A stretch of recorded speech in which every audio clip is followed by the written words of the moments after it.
Hello and welcome back to Bedroom Physics. We've finally reached the last vectors concept video. Today I'm going to be talking about three things. I'm going to be talking about vector products or cross products. I'm going to be talking about the right-hand rule. And I'm going to answer why you can put a vector above its magnitude in order to get a unit vector. But first, let's start with cross products or vector products. What is a vector product? Well, a vector product is a vector that is perpendicular to two vectors, and in return, it is perpendicular to a plane. Here I have vectors v and q. V is curling around q, but it doesn't change the fact that v and q are both on the xy plane. So the cross product must be perpendicular to the xy plane, and so therefore it goes in the z direction. In this case, I'm going to the positive z direction, but it could be the negative z direction depending on theta, or how far away that v is away from q. Here I have another example where v and q lie on the xz plane, meaning that the cross product will either go in positive y direction or the negative y direction depending on the theta. The last thing I want to mention about these two examples is that, as you can see, both the tails are lined up. Well, it doesn't really matter where the vectors are, but in order to get the accurate cross product, or in order to get the theta, you have to line them up tail to tail to the beginning. Now, finding the direction may get a little bit confusing, but physics has developed a way to make it a little bit easier. You take your right hand, you curl your fingers around your thumb, and the direction that your thumb is pointing is the direction that the cross product will go. In this case, v is curling around q, so my curling fingers are v, and it's curling around, and my thumb is pointing upwards, so the cross product is pointing towards the z direction.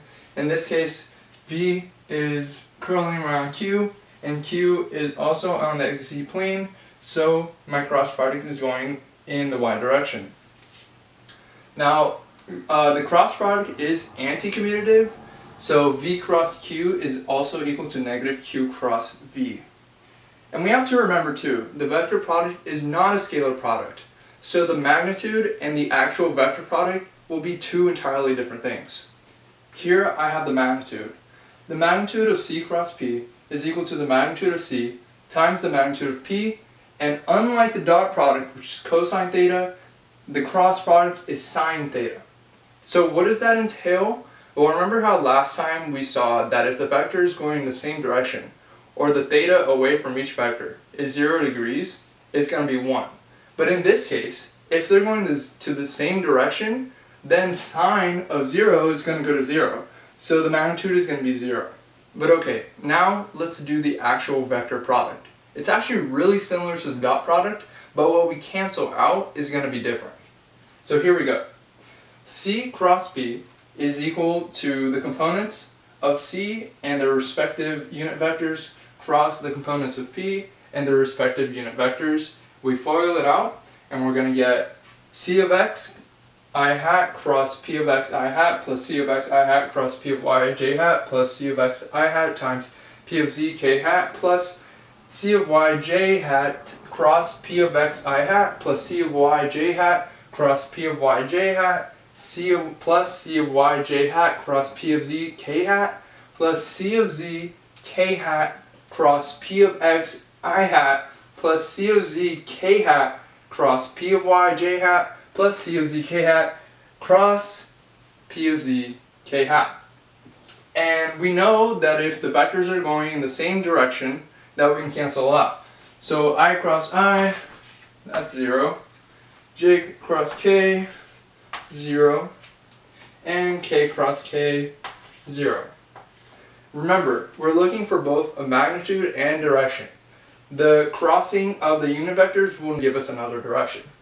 Okay, so I cross I, so we're going from I, which is the x direction, towards the y direction, which is exactly the example that I have. So this is going to go up towards the k direction or the z direction. That's going to be k hat, and now I cross k.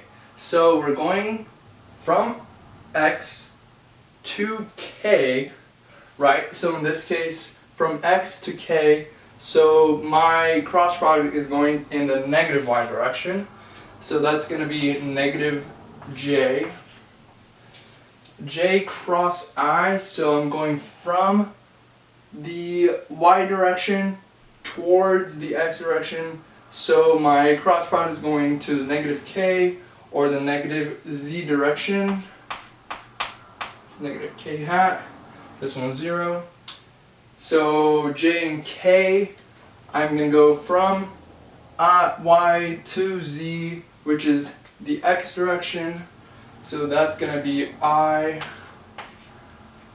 k cross I. So I'm going from z to x. It's actually this example here, from 0 to x. And I'm going to the y direction. J hat. K cross j.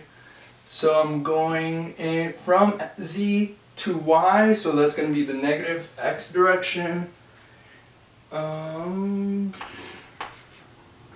then we're going to get cxpy k hat plus cxpz negative j hat plus cypx negative k hat plus cypz I hat plus czpx j hat plus czpy negative I hat, which is going to be equal to cypz minus czpy I hat plus czpx minus cxpz j hat plus cxpy minus cypx k hat, and that's going to be what your vector is, represented in the unit vector notation. But in my opinion, this is much too complicated to always do. There is another way. Okay, so the other way that we can find the cross product is using a 3x3 matrix. Here's my 3x3 matrix, and remember, they have to be in order. So if it's C cross P, then C will be on top and P will be on the bottom. And if it's P cross C, P will be on top and C will be on the bottom, or else you're going to get a negative vector. So the way that you want to set this up is having I hat in the first column, negative j hat in the middle column, and k hat in the last column. And of course you line them up, c of x, c of y, c of z, p of x, p of y, p of z. So the first term is going to be, so we're looking for I hat, so it's going to be cypz minus czpy I hat plus, we're looking at j now, so cxpz minus czpx. Here it is, but remember that j hat is negative in this case, so actually come out to czpx minus cxpz. And the last is when you're looking for k, and it's going to be cxpy minus cypx, and there it is here. The last thing that I want to talk about for vector products is about the right-hand rule. So remember, while the right-hand rule does tell you which axis that the cross product is going to go in, ultimately it is sine theta that will determine whether it is in the positive axis or if it is in a negative axis.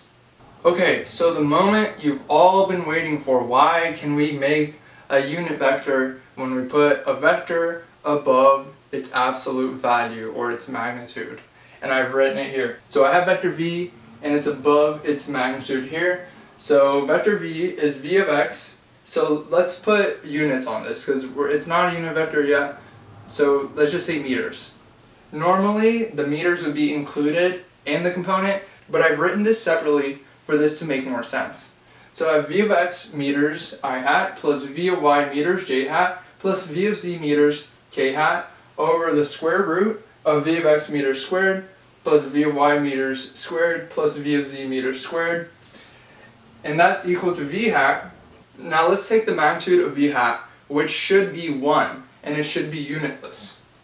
So the square root, and since this is an addition above a denominator, we can actually break this up into 3 terms, and it actually is 3 terms, right? So we have the x term, the y term, and the k term. So we have vx meters squared over the denominator plus v of y meters squared over the denominator and v of z meters squared over the denominator, except the denominator, which used to have a square root, is no longer there because each term is squared, right? So we have v of x meters I hat over the denominator squared the entire term.